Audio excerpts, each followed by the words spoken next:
बारिश की बूंदें आसमान से गिरती जा रही थीं, जैसे जमाने के आंसू। जहरा उस पुरानी हवेली के सामने खड़ी थी, जिसका दरवाजा कभी भी खुलना नहीं चाहता था। यही वो जगह है जहां लोगों ने कहा था कि मोहब्बत के राज छिपे हैं। जहरा ने खुद से कहा। यह एक ऐसी हकीकत की तलाश थी जिसे वक़्त ने खुद में दफन कर लिया था। हवेली की देहरी पर कदम रखते ही उसके पैरों के नीचे एक अजीब सी आवाज गूंजने लगी। छत के शहतीर पेड़ों की शाखों की तरह मुड़े हुए थे और दीवारों पर अतीत की तस्वीरें चमक रही थीं। ये हवेली इतनी सुनसान क्यों है? उसके जहन में एक सवाल था। जरा ने गहरी सांस ली और सीढ़ियां चढ़ते हुए तहखाने की तरफ बढ़ गई। तहखाने का दरवाजा खोलते ही एक ठंडी हवा का झोंका आया। सीढ़ियां किसी दरिया की धार की तरह चमक रही थीं और हर कदम की आवाज जैसे कोई अपना राज बताने को बेताब हो। पहले कमरे में दाखिल होते ही उसने एक संदूक को देखा।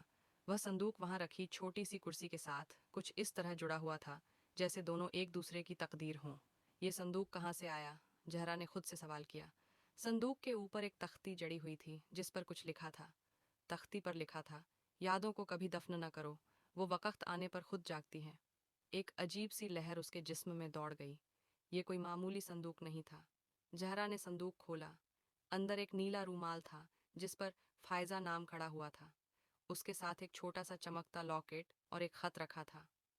फायजा, मैं तुमसे वादा करता हूँ, वक़्त के धुंधले रास्ते हमें जुदा नहीं कर सकते। खत पर यही मध्यम अल्फाज लिखे थे। जहरा का दिल एक पल के लिए थम सा गया। अब वह जान चुकी थी कि यह एक ऐसा राज था जिसमें किसी की दर्द भरी यादें दबी हुई थीं। हवेली की पुरानी दीवारें झरा के चिराग की मध्यम रोशनी में सांस लेती हुई सी महसूस हो रही थीं।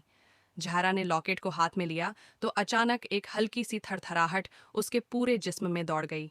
जैसे लॉकेट के अंदर किसी वक़्त की बंद दरार खुल गई हो। अचानक सब मंजर धुंधलाने लगा। जहरा को लगा जैसे वह वक्त की नदी में बह रही हो। आंखें खुलीं तो जहरा ने खुद को उसी हवेली में पाया, मगर हवेली जिंदा थी, रोशन, हंसती मुस्कुराती। दीवारें सफेद चूने से चमक रही थीं, पेड़ फूलों से लदे थे और फिजा में तारों की चमक बिखरी हुई थी।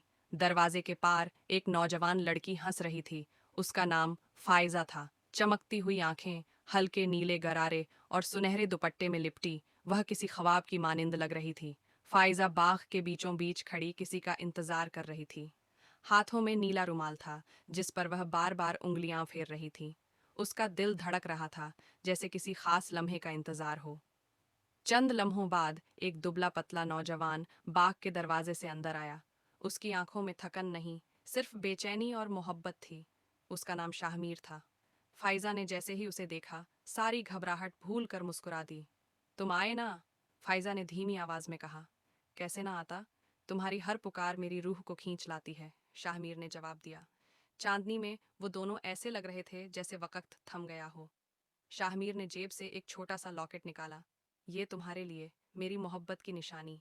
जब जमाना बदले, वक़्त बदले, तुम्हें ये याद दिलाएगा कि कोई कहीं तुम्हें दिल से चाहता था। फाइजा की आंखें भर आईं। उसने लॉकेट थामा और नीला रुमाल उसमें लपेट लिया। मगर किस्मत को कुछ और मंजूर था। इस खुशी के लम्हे के बीच में हवेली के अंदर एक ऊंची आवाज आई। शायद किसी बुजुर्ग की, शायद किस्मत की सदा। मोहब्बतें इज्जतों से बड़ी नहीं होती।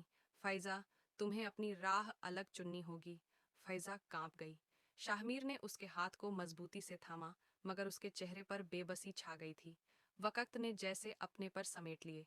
फैजा और शाहमीर को दुनिया ने जुदा कर दिया, मगर मोहब्बत, मोहब्बत वहीं हवेली की दीवारों में क़ैद हो गई। जहरा ने आंखें खोलीं।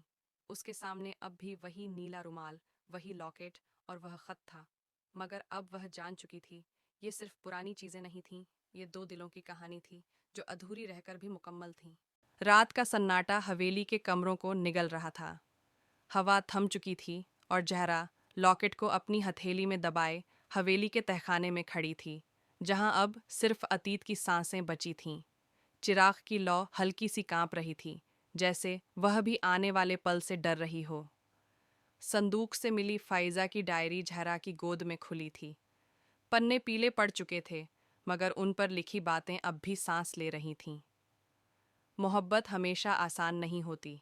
कभी कभी हमें उसे दफन करना पड़ता है, न अपनी खातिर, न उसकी, बल्कि उन सब की खातिर जो हमारे चारों ओर दीवारें खड़ी करते हैं। जहरा ने आंखें बंद कर लीं।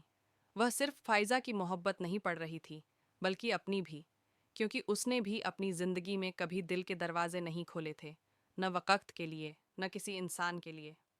अचानक एक ठंडी लहर तहखाने में फैल गई। चिराग की लौ झपकने लगी। जहरा चौंकी। वह दीवार के पास गई जहां ईंटों की बनावट कुछ अजीब लग रही थी। उसने हाथ फेरा और एक ईंट धीरे से दब गई।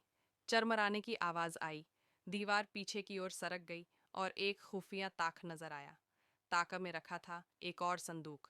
यह संदूक छोटा था, लेकिन बेहद खूबसूरत, मेहंदी के नक्शों जैसे नक्काशीदार, और ऊपर सिर्फ एक नाम लिखा था, शाह मीर। जहरा की उंगलियां कांप उठीं। उसने धीरे से संदूक खोला। अंदर एक रुका था, एक पुराना खुशबूदार खत और एक मिट्टी की तस्बीह। खत पर लिखा था, अगर मेरी खामोशी कभी किसी को सुनाई दे तो जान लेना कि मैंने मोहब्बत की थी। फायजा मेरी दुआ थी, और दुआएं हमेशा लौट आती हैं, कभी आंखों में, कभी ख्वाबों में, कभी हवेलियों के दर ओ दीवार में। जहरा की आंखें भीग गईं। यह सिर्फ एक खत नहीं था, यह एक जिंदगी का इजहार था जो कभी जुबान पर न आ सका। उसने खत को सीने से लगा लिया। आज, बरसों बाद, वह दुआ सुन ली गई थी।